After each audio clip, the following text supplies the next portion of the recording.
कथा भगवान शिव ने देवताओं एवं मुनियों को ज्ञान दिया। जैसे मैं तुम्हें नीतू पांडे यूट्यूब चैनल पर सबका स्वागत करती हूँ। इस कथा का वर्णन स्कंद पुराण में मिलता है। सनत कुमार जी कहते हैं, व्यास, प्राचीन काल की बात है, ब्रह्मा जी ने उत्तम कुशों और समिधाओं द्वारा यानी लकड़ियों द्वारा अग्निहोत्र किया था, हवन किया था। अतः उस पुण्य स्थान का नाम कुशस्थली हुआ। भगवान विष्णु ने नरनारायण ऋषि के रूप से बद्रिकाश्रम में रहकर संपूर्ण जीवों के लिए बड़ी भारी तपस्या की। अतः उस पुण्य क्षेत्र को नरनारायण श्रम कहते हैं। देवेश्वर भगवान शिव हाथ में कपाल लेकर उस संपूर्ण पृथ्वी पर विचरण कर रहे थे। घूमते घूमते वे कुशस्थली में जा पहुँचे। वे वहाँ के उत्तम वन में उन्होंने प्रवेश किया। वह वन के अनेक प्रकार के वृक्षों और लताओं से हरा भरा और भांति भांति के पुष्पों से सुशोभित था, सजा हुआ था। बहुत तरह के पशु पक्षी उसमें सब और कलरव करते थे तथा बहुत से मृग हिरण वहाँ सब और फैले हुए थे। वह वन नंदन कानन के समान मनोहर था, बड़ा ही सुंदर लग रहा था। भगवान शिव ने उसकी ओर सौम्य दृष्टि अपनी सरल दृष्टि से देखा। भगवान रुद्र को वहाँ पधारे हुए देख सब वृक्षों ने बड़ी भक्ति के साथ अपनी पुष्प संपदा उन्हें समर्पित करके उनके चरणों में फूलों की वर्षा की। वृक्षों का वह पुष्पोहार ग्रहण करके महेश्वर ने उनसे कहा, तुम्हारा कल्याण हो, तुम सब मुझसे वर मांगो। भगवान शिव के ऐसा कहने पर सब वृक्ष हाथ जोड़ उन्हें नमस्कार करके बोले, देवेश्वर शरणागत वत्सल, आप यहीं इस वन में सदा निवास करें। तो महादेव जी कहते हैं, बहुत अच्छा, इस उत्तम वन में मेरा सदा मन से निवास होगा। तुम्हें मैं दूसरा वरदान देता हूँ कि अग्नि, वायु, जल, सूर्य किरणों का ताप, बिजली, वज्रपात और सर्दी, इनमें से कुछ भी तुम्हारे लिए रोग नहीं उत्पन्न कर सकेगा।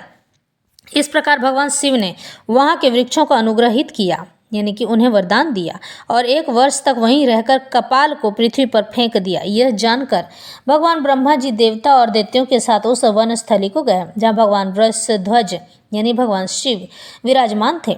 उस वन की अंतिम सीमा तक महादेव जी को ढूंढते हुए देवताओं ने कहीं भी उनकी ओर नहीं देखा। तब ब्रह्मा जी देवताओं से बोले, भगवान शिव के दर्शन के लिए सदा 3 उपाय हैं, श्रद्धा पूर्वक, ज्ञान, तपस्या और योग। इन्हीं तीनों से उनकी प्राप्ति बताई जाती है। योगी महादेव जी के कला सहित और कला रहित दोनों स्वरूपों का दर्शन करते हैं।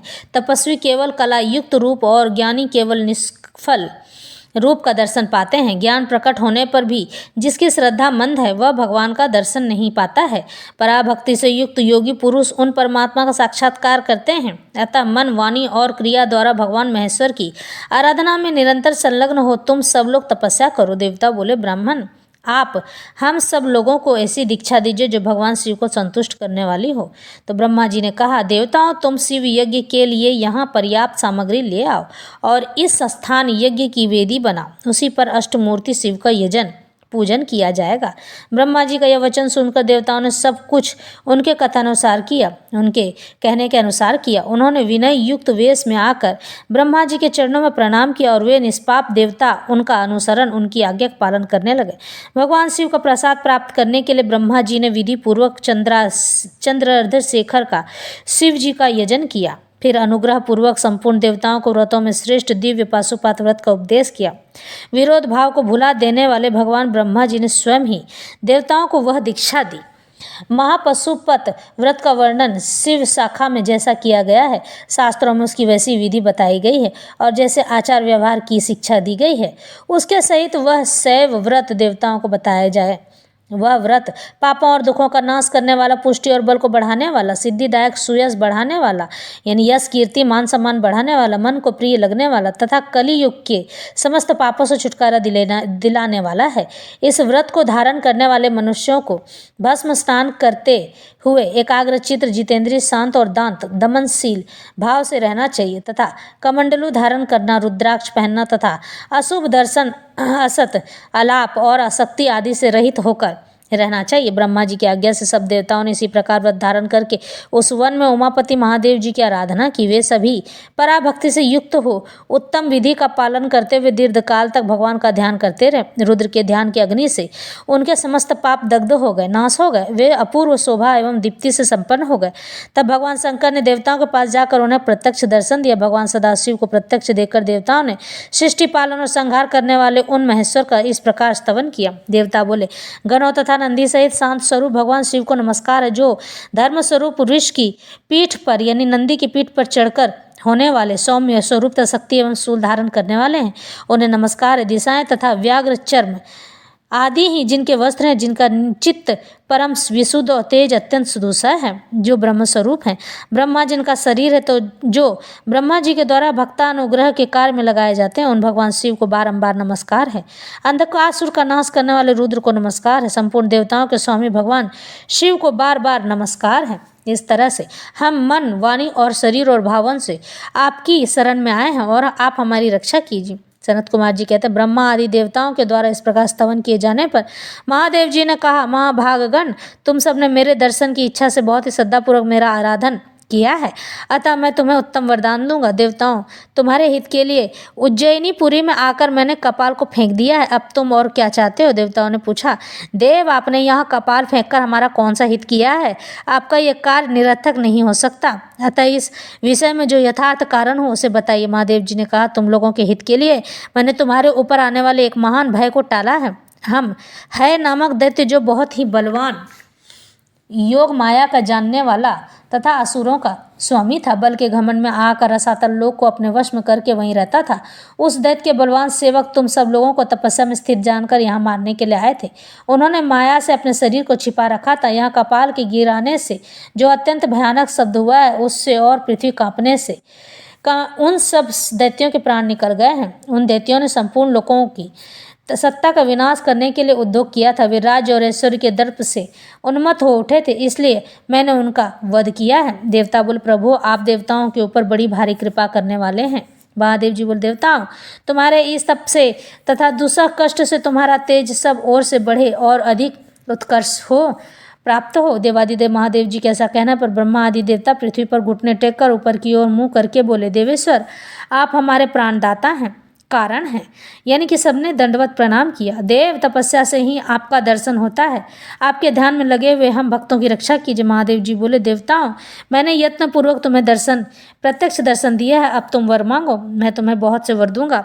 भगवान शिव के ऐसा कहने पर ब्रह्मा जी ने कहा, भगवान, हमें उत्तम ऐश्वर्य और उन राक्षसों को अक्षय धाम दीजिए। भगवान शिव बोले, देवताओं, इस लोक में जो मेरे भक्त हैं अथवा जो मेरे हाथ से मारे गए हैं, वे दुर्गति को नहीं प्राप्त होंगे, उन्हें परम उत्तम गति की प्राप्ति होगी। वे देवद्रोही असुर जटाजूटधारी तथा एवं शूलपाणी होकर मेरे वाम पार्श्व में विराजमान होते हैं।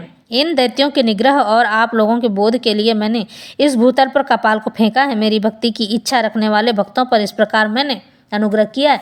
वृक्षों को प्रार्थना करने पर मैंने इस वन में नित्य निवास स्वीकार किया। देवताओं, इस वन में आए हुए मेरे और यहाँ तपस्या करने वाले तुम्हारे समीप से यह महाकाल वन दो नामों से लोक में विख्यात होगा, गुम वन और शमशान। यह तीर्थ सब श्रेष्ठों में श्रेष्ठ और महान है। इस बात की शिक्षा भगवान शिव देने लगे।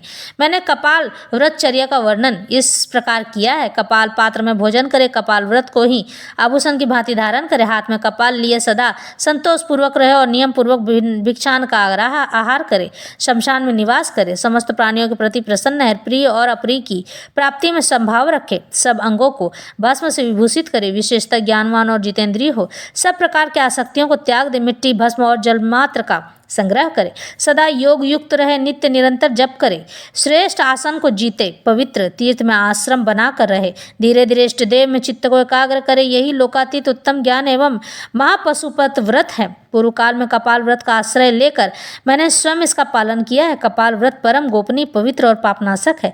कपाल व्रत कठिनता से धारण करने योग्य और परम अशुद्ध अद्भुत है। महापशुपत व्रत धारण करने वाले एक महा को जो पूर्वक भोजन कराता है, उसे करोड़ों वेद देवता ब्राह्मणों को भोजन कराने का फल प्राप्त होता है। जो यतियों को कपाल पूर्णी नारियल के खप्पर को भरकर भिक्षा देता है, वह सब पापों से मुक्त होकर कभी दुर्गति को प्राप्त नहीं होता है। यह लोक और वेद में वंदित और देवताओं और दानवों द्वारा पूजित व्रत है। संपूर्ण भूतों को मोहने वाले इस कपाल व्रत को जो धारण करते हुए मेरे समान होकर इस पृथ्वी पर विचरते तथा इस दीक्षा और योग से समस्त प्राणियों को तारते हैं। पितामह, जैसे मैं संपूर्ण देवताओं का पूजनीय हूँ, उसी प्रकार यह महाव्रत संपूर्ण योगों से पूजनीय है। संसार के बंधन से छुटकारा दिलाने के लिए यह कल्याणमय व्रत परम पवित्र है। भगवान शिव ने ऐसा कहते हुए कहा कि जो लोग अघोरी होते हैं और इस तरह से कपालों में भोजन करते हैं और उन्हें नारियल के खप्पर में, जिन मनुष्यों के पास कपाल नहीं है और इन अघोरियों को नारियल के खप्पर में ले जाकर अनाज दान करते हैं, तो उन्हें कभी भी इस पृथ्वी का दुख नहीं सहना पड़ता है। सनत कुमार जी कहते हैं, ऐसा कहकर भगवान सदाशिव ने ब्रह्मा आदि देवताओं के साथ उस क्षेत्र को बसाया। श्रेष्ठ मुनिगण, इस आदि क्षेत्र को शमशान कहते हैं, जहाँ भगवान शिव का निवास है। वह स्थान महाकाल वन कहलाता है। वह भूभाग भगवान शंकर के अनुग्रह का घर, इसमें संशय नहीं है। मरणशील प्राणियों का अनुग्रह करने के लिए ही इस क्षेत्र का प्रादुर्भाव हुआ है, उत्पन्न हुआ है। वहाँ सुवर्ण और मणि से निर्मित वेदी बनाई गई है, जो सब ओर से परम सुंदर थी। इस तरह से भगवान शिव सभी देवताओं और मुनियों को ज्ञान देते हैं।